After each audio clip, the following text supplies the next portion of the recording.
Hi everyone, welcome back. இன்னைக்கு நம்ம சேனல்ல செம்ம குவிக் அண்ட் ஈஸியாக செய்கிற மாதிரியான ஒரு ஸ்வீட்ஸ் ரெசிபி தான் பார்க்க போகிறோம். சின்ன குழந்தைங்கலேருந்து பெரியவங்க வரைக்கும் ரொம்பவே விரும்பி சாப்பிடக்கூடிய இந்த ரெசிபி செய்கிறதுக்கு வெறும் 1 கப் அரிசி இருந்தால் போதும். உங்களுக்கு ரொம்ப அதிகமான எந்த பொருட்களுமே தேவையில்லை.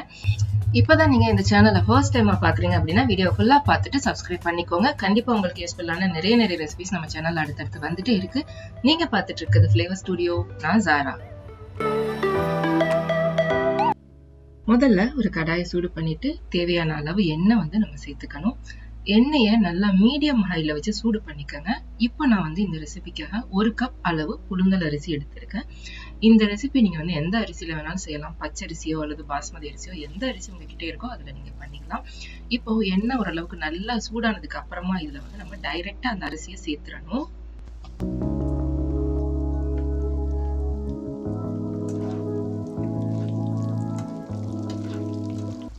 அரிசியை சேர்த்துட்டு நல்லா அந்த மீடியம் ஹை ஹீட்லயே வச்சு நம்ம நல்லா கிளறி விட்டு அதை பொரிச்சு எடுத்துக்கணும். லைக் பொரி அரிசின்னு சொல்லுவாங்க இல்லையா, அந்த மாதிரி ரொம்ப ஹை ஹீட்ல வச்சீங்கன்னா பட்டுன்னு கரிஞ்சிடும். அதே சமயம் ரொம்ப குறைவான தடுப்புல வச்சீங்கன்னா சரியா வராது. ஸோ மீடியம் ஹைல வச்சு இடையில மிக்ஸ் பண்ணிவிட்டு நல்லா பொரிஞ்சு வர வரைக்கும் நீங்க பொரிச்சு எடுத்துக்கோங்க.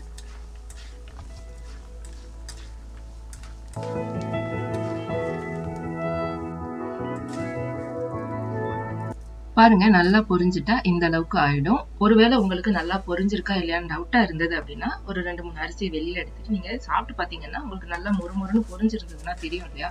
ஸோ அந்த டைம்ல நீங்க எண்ணெயெல்லாம் நல்லா வடிச்சிட்டு வெளியில எடுத்து வச்சிருங்க.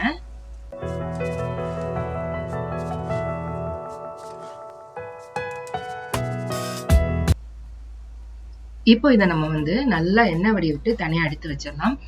இப்போ இன்னொரு பேன் எடுத்துட்டு அதுல 1/2 கப் அளவு பொடிச்ச வெல்லம் நான் சேர்த்திருக்கேன். கூடவே ஒரு 1/4 கப் அளவு தண்ணி சேர்த்து இதை நான் கரைச்சி எடுத்துக்க போறேன். ஒருவேளை உங்களுக்கு நல்லா ஸ்வீட்டா வேணும், நல்லா தித்திப்பா வேணும் அப்படின்னா எக்ஸ்ட்ராவா ஒரு 1/4 கப் சேர்த்துக்கோங்க. அதாவது 3/4 கப் அளவு பொடிச்ச வெல்லமோ நாட்டு சர்க்கரையோ கருப்பட்டியோ எந்த வகையான இனிப்பா இருந்தாலும் சரி, ஒயிட் சுகர் இருந்தா கூட பிரச்சனை இல்லை, நீங்க 3/4 கப் வரைக்கும் சேர்த்துக்கலாம். இப்போ நான் இதுல என்ன சேர்த்திருக்கேன் அப்படின்னு பாத்தீங்கன்னா 1 டீஸ்பூன் அளவு ஏலக்காய் சேர்த்து அரைச்ச சுகர் நான் சேர்த்திருக்கேன்.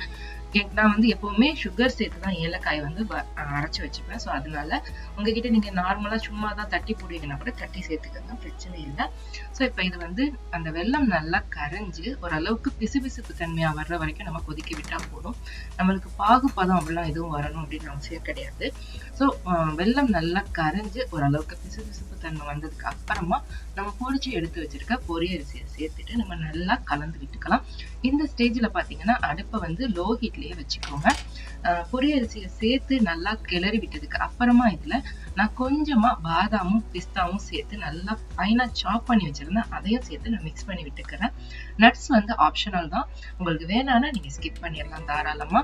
இப்போ அந்த வெல்லமும் அரிசியும் நல்லா கலந்து வத்தி வந்ததுக்கு அப்புறமா இதை நம்ம கிரீஸ் பண்ணி வச்சிருக்க ஒரு பேக்கிங் ட்ரேல சேர்த்துட்டு நல்லா ப்ரெஸ் பண்ணி விட்டு சமப்படுத்தி விட்டுக்கணும்.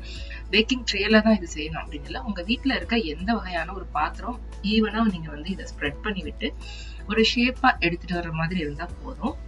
ஜஸ்ட் நீங்க அதுல கீயோ ஆயிலோ அல்லது பட்டரோ அப்ளை பண்ணி எடுத்து வச்சுக்கோங்க. இப்போ இந்த மாதிரி சேர்த்துட்டு நான் நல்லா ஸ்ப்ரெட் பண்ணி விட்டுட்டு ப்ரெஸ் பண்ணி விட்டு சமப்படுத்தி எடுத்துக்க போறேன்.